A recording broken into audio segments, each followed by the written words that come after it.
ಮಹಾಬಲೇಶ್ವರ, ಈ ಪುಣ್ಯವಂತರ ನಾಡಿನಲ್ಲಿ ಮೈಸೂರಿನ ಮಹಾಬೆಟ್ಟದ ಮೇಲೆ ಕುಳಿತುಕೊಂಡು ಕುಲ ಕುಲ್ಲೆ ನಗುತ್ತಿರುವ ನನ್ನ ಕುಲ ದೇವತೆಯಾದ ನಿನಗೆ ನನ್ನ ಕೋಟಿ ಕೋಟಿ ನಮಸ್ಕಾರಗಳು ತಾಯಿ.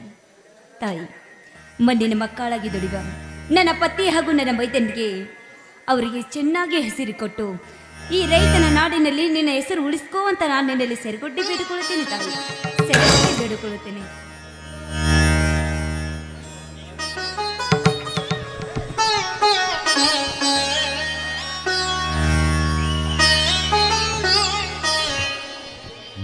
ಕಾವೇರಿ, ಕಾವೇರಿ, ಇದೇನಿದು ಕಾವೇರಿ? ದಿನನಿತ್ಯ ನೀನು ಆರತಿಯನ್ನು ಎತ್ತಿ ಬೆಳಗಿದರೆ ಈ ರೈತನ ಕೂತು ತಪ್ಪಿಸಬಹುದೇ ಈ ನಿನ್ನ ದೇವರು? ಯಾಕ್ರಿ ಯಾಕೆ ಸ್ವಾಮಿ ಈ ರೀತಿ ನಮ್ಮ ಇಲ್ಲಿ ಅಪಶಕುನ ಮಾತು? ಯಾಕ್ರಿ ಈ ನನ್ನ ತಾಯಿ ಮೇಲೆ ನಿಮಗೆ ಇಷ್ಟೊಂದು ಅಪನಂಬಿಕೆ? ಅಪನಂಬಿಕೆ ಇಡಲೇಬೇಕು ಕಾವೇರಿ, ಇಡಲೇಬೇಕು. ಹೊಟ್ಟಿಗೆ ಹಿಟ್ಟಿಲ್ಲದ ಉರಿಯುವ ಕೆಂಡ ಬಿಸಿಲಿನಲ್ಲಿ ಬೆನ್ನಿಗೆ ಬಟ್ಟೆ ಕಟ್ಟಿಕೊಂಡು ದುಡಿಯುವ ಈ ರೈತನ ಸಂಕಟದ ಕೂಗು ಕೇಳಿ ಆ ನನ್ನಪ್ಪ ಮೇಘರಾಜನನ್ನು ಬರಮಾಡಿಕೊಳ್ಳುತ್ತಾಳೆ ಈ ನಿನ್ನ ದೇವತೆ. ಇಲ್ಲ ಕಾವೇರಿ, ಇಲ್ಲ.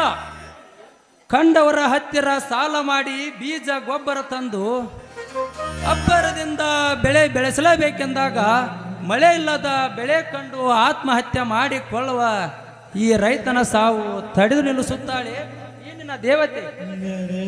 ಇಲ್ಲ ಕಾವೇರಿ, ಇಲ್ಲ. ಕಣ್ಣು ಮುಚ್ಚಿ ಕುಳಿತುಕೊಂಡಿರುವ ಈ ಕಲ್ಲು ದೇವರಿಗೆ ಕರುಣೆ ಎಲ್ಲಿಂದ ಬರಬೇಕು ಕಾವೇರಿ, ಎಲ್ಲಿಂದ ಬರಬೇಕು? ಯಾಕ್ರಿ ಸ್ವಾಮಿ ನಿಮ್ಮ ಬಾಯಿಂದ ಇಂಥ ಮಾತು? ಈ ನನ್ನ ತಾಯಿಗೆ ಏನಾದರೂ ನೀವೇ ರೀತಿ ಚುಚ್ಚಿ ಮಾತಾಡಿದ್ರೆ ಹುಚ್ಚರಾಗುವುದರಲ್ಲಿ ನಾವು ಯಾವ ಸಂದೇಹವೂ ಇಲ್ಲ. ಬನ್ನಿ, ತಲೆಯಲ್ಲಿರುವ ವಿಚಾರ ನೋಡಿದಾಗಿ ತಾಯಿಗೆ ನಮಸ್ಕಾರ ಮಾಡಿ ಪ್ರಸಾದ ಕೊಡ್ತೀನಿ. ಆಯ್ತು ಕಣೆ, ನಾನು ಹೇಳಿದಂತೆ ಆಗಲಿ.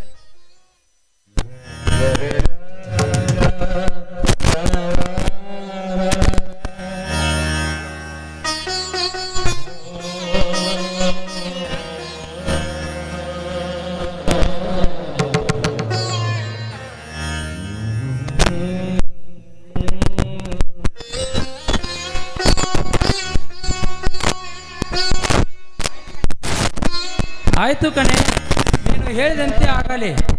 ಆ ತಾಯಿಯನ್ನು ನಂಬಿ ನಡೆಸುವ ಈ ರೈತನ ಬಾಳು ಸುಗಮವಾಗಿ ಸಾಗಲಿ. ಹೌದ್ರಿ, ಈ ನನ್ನ ತಾಯಿನ ನಂಬಿ ನಡೆದ್ರೆ ನಮ್ಮ ಬಾಳು ಬಂಗಾರವಾಗುವುದರಲ್ಲಿ ಯಾವ ಸಂದೇಹನೂ ಇಲ್ಲ ರೀ. ಹೌದು, ಬಾಳ ತೋಟಕ್ಕೆ ಹೋಗಿ ನೀರಾಯಿಸಿ ಬರ್ತೀನಿ ಅಂತ ಹೇಳಿದ್ರಲ್ಲ, ಯಾಕ್ರಿ ಇಷ್ಟಾಕ್ ಲೇಟು? ಹೇ ಮಳ್ಳಿ, ಇವತ್ತು ಈ ನಮ್ಮೂರ ಮಾರುತೇಶ್ವರ ಜಾತ್ರೆ ಅಲ್ವಾ? ಅದಕ್ಕೆ ಸ್ವಲ್ಪ ಹೊಲದಿಂದ ಬರುವಾಗ ಜಾತ್ರೆಯಲ್ಲಿ ನನ್ನ ಗೆಳೆಯರ ಜೊತೆ ಸುತ್ತಾಡ್ಕೊಂಡು ಬಂದೆ, ಅದಕ್ಕೆ ಸ್ವಲ್ಪ ಲೇಟ್ ಆಯ್ತು ಕಣೆ. ಏನ್ರಿ ನೀವು ನನ್ ಬಿಟ್ಟು ಒಬ್ರು ಜಾತ್ರೆ ಮಾಡಿದ್ರಾ? ನನಗೇನು ತಂದಿಲ್ವೇನ್ರಿ? ತಂದಿದ್ದೇನೆ ಕಾವೇರಿ, ಒಂದು ಒಳ್ಳೆ ಗಿಫ್ಟವನ್ನು ತಂದಿದ್ದೇನೆ. ಅದೇನು ಗಿಫ್ಟ್ ಕೊಡು ನನ್ನ ರಾಜ. ಹಾಗೆ ಕೊಡಲಿಕ್ಕೆ ಬರೋದಿಲ್ಲ ಕಣೆ, ನೀನು ಕಣ್ಣು ಮುಚ್ಚಿಕೊಂಡು ನನ್ನ ಬಲಗೈಯಾಗ ನೀನು ಬಲಗೈ ಕೊಟ್ರೆ ಮಾತ್ರ ನಾ ಕೊಡೋದು. ಆಯ್ತು, ಹಾಗಾದ್ರೆ ನಾನು ಕಣ್ಣು ಮುಚ್ಕೊಂಡು ನಿಂತ್ಕೋತೀನಿ, ಬೇಗ ಕೊಡ್ಬೇಕು, ಸರಿನಾ?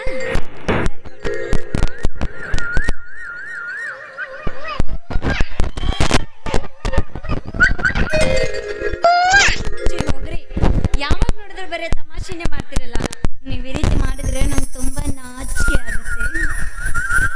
ಈ ಧರ್ಮ ರಾಜನ ಧರ್ಮ ಪತ್ನಿ ನೀನೇ ಆಗಿರುವಾಗ ಮತ್ತೆ ನಾಚಿಕೆ ಚಿನ್ನ? ನಾ ಕೊಟ್ಟ ಶ್ರೀಮುತ್ತಿನ ಹಾಡನ್ನು ಹಾಡಬಾರದೆ ನನ್ನ ಚೆಲುವೆ? ಒಳ್ಳೆಯ ಮಾತೆಂದಾದರೂ ಮೀರುವುದು